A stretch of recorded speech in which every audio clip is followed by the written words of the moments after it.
వీక్షకులందరికీ నమస్కారం.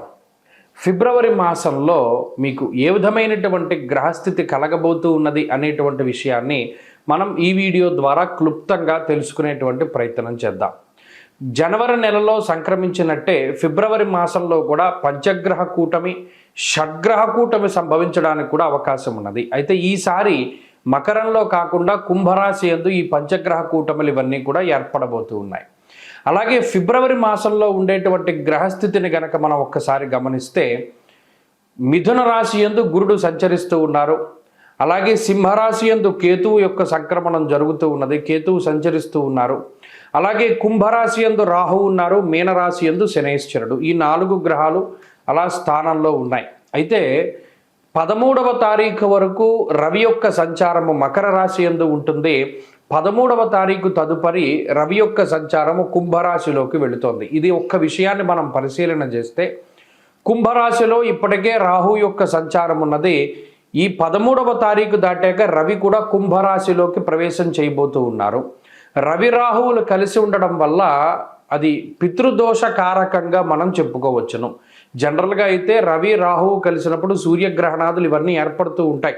అయితే ఈసారి మన భారతదేశంలో ఏ గ్రహణాలు కూడా ఇప్పుడు కనబడడం లేదు. కాబట్టి గ్రహణ సంబంధమైన విషయాలపై మనం భయపడవలసినటువంటి అవసరం లేదు. కానీ ఇక్కడ రవి రాహువులు కలిసి ఉంటే పితృదోషము వస్తుంది. ఈ 13వ తారీఖు తదుపరి ఫిబ్రవరి మాసంలో ఎవరైతే జన్మించబోతూ ఉన్నారో ఆ శిశువుల పైన ప్రభావం పడుతుంది.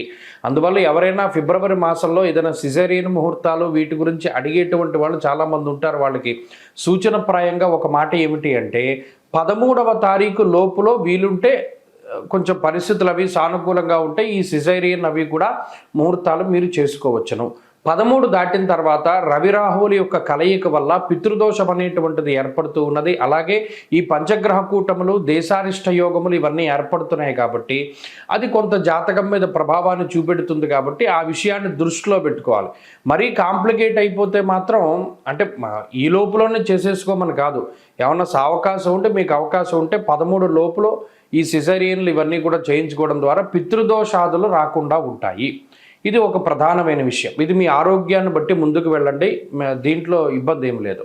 ఇంకొకటి ఏంటి అంటే శుక్రబుధులు కూడా కుంభరాశి అంతే సంచరించబోతూ ఉన్నారు. అంటే ఇక్కడ 4 గ్రహాలు, రాహుగ్రహము, రవిగ్రహము, శుక్రగ్రహము, బుధగ్రహము, వీటితోటి చంద్రుడు కలిసిన లేదా ఈ మాసం చివరిలోనే కుజుడు కూడా కుంభంలోకి వెళ్ళబోతూ ఉన్నారు. ఈ 5 గ్రహాలు వెరసి చంద్రుడితోటి కలిపి షడ్గ్రహ కూటమి కుంభరాశిలో ఏర్పడబోతూ ఉన్నది. కాబట్టి ఈ గ్రహస్థితి వల్ల ఈ మాసంలో అటు దేశకాలమాన పరిస్థితులు ఎక్కువగా ప్రభావితం చెందబోతూ ఉన్నాయి. దేశారిష్ట యోగం అనేటువంటిది పట్టబోతూ ఉన్నది. ఎందుకంటే అటు కుజరాహువుల యొక్క కలయిక, అలాగే రవి రాహువుల యొక్క కలయిక ఇవన్నీ కూడా దేశారిష్ట యోగాలుగా చెప్పబడ్డాయి. ఈ సందర్భాల్లో ఎక్కువగా అగ్ని ప్రమాదాన్ని సూచించేటువంటి విషయాలు, అలాగే వాయుతత్వ రాశి యందు ఈ గ్రహస్థితి ఏర్పడుతూ ఉన్నది. కాబట్టి అతి వేగంగా వీచేటువంటి గాలుల వల్ల కానీ లేదా గాలి ద్వారా స్ప్రెడ్ అయ్యేటువంటివి ఏమైనా ఉంటే గ్యాస్ ద్వారా వచ్చేటువంటి విపత్తులు లేదా అగ్ని సంబంధమైనటువంటి విపత్తులు, వాయు సంబంధమైనటువంటి విపత్తులు ఏర్పడడానికి అవకాశం ఉంటుంది.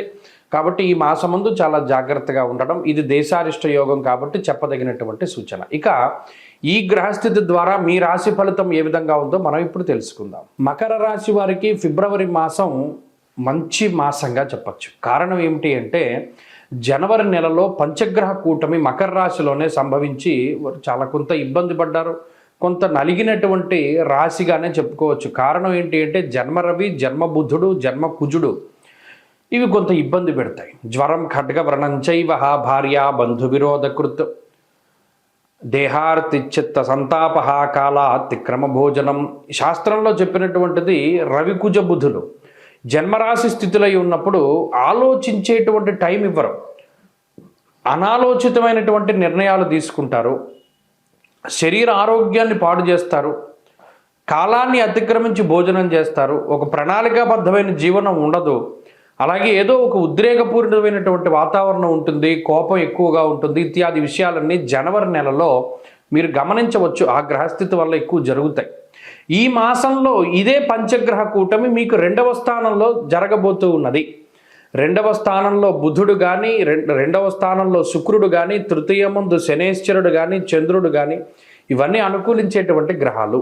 13వ తారీఖు దాటాక జన్మరవి దోషం పోతుంది. 28వ తారీఖు దాటాక జన్మ కుజుని యొక్క దోషం పోతుంది. కాబట్టి ఇక్కడ అనుకూలించే గ్రహాల సంఖ్య పెరుగుతోంది, ప్రతికూలించే గ్రహాల యొక్క సంఖ్య తగ్గిపోతుంది. ఇలా మాటపరమైనటువంటి విభేదాలు తగ్గుతాయి, ఆర్థికపరమైనటువంటి సమస్యలు తగ్గుతాయి, అనారోగ్య సమస్యలు తగ్గుతాయి, ఆర్థికాభివృద్ధి ఆరోగ్యాభివృద్ధి కలుగుతుంది. అందువల్ల మొట్టమొదటగా మీకు లభించేటువంటిది ప్రశాంతత. ఒకంత ఆలోచించుకోవడానికి టైం దొరుకుతుంది, ప్రశాంతమైనటువంటి వాతావరణాన్ని అనుభవించగలుగుతారు. అలాగే సర్వ సంపత్ సముద్దయ అన్నది శాస్త్రం. అంటే సంపద పెరుగుతూ ఉంటుంది, ఖర్చు తగ్గుతూ ఉంటుంది. ఇవి రెండు విషయాలు ప్యారలల్గా జరుగుతాయి. ఇందాక ఏవైతే అనుకూలించే గ్రహాలు పెరిగి ప్రతికూలించే గ్రహాలు తగ్గడం ప్యారలల్గా జరిగినట్టు, ఆదాయం పెరగడం ఖర్చు తగ్గడం రెండు ప్యారలల్గా జరుగుతాయి. స్థిరత్వం వస్తుంది, ఒకే చోట చక్కగా స్థిమితంగా కూర్చుని ఆలోచించగలిగేటువంటి శక్తి పెరుగుతుంది. అలాగే సాన్నిహిత్యం పెరుగుతుంది, మనుషుల మధ్యలో ఉండేటువంటి విభేదాలు సమసిపోయి సాన్నిహిత్యం పెరుగుతూ ఉంటుంది. అలాగే మీ మీద జరిగేటువంటి నీలాపనిందలు దుష్ప్రచారాలు ఇవన్నీ తగ్గుముఖం పడతాయి. ముఖ్యంగా మీ మాటని విశ్వసించేటువంటి వారు పెరుగుతారు. గతంలో ఎవరైతే మీ మాటను నమ్మనటువంటి వారు ఉన్నారో, ఇతరుల యొక్క చాడీలు విని మిమ్మల్ని చేదరించుకుని మిమ్మల్ని దూరం పెట్టినటువంటి వారు ఉన్నారు, వారు నిజాన్ని తెలుసుకుని మరలా మీ దగ్గరికి వస్తారు.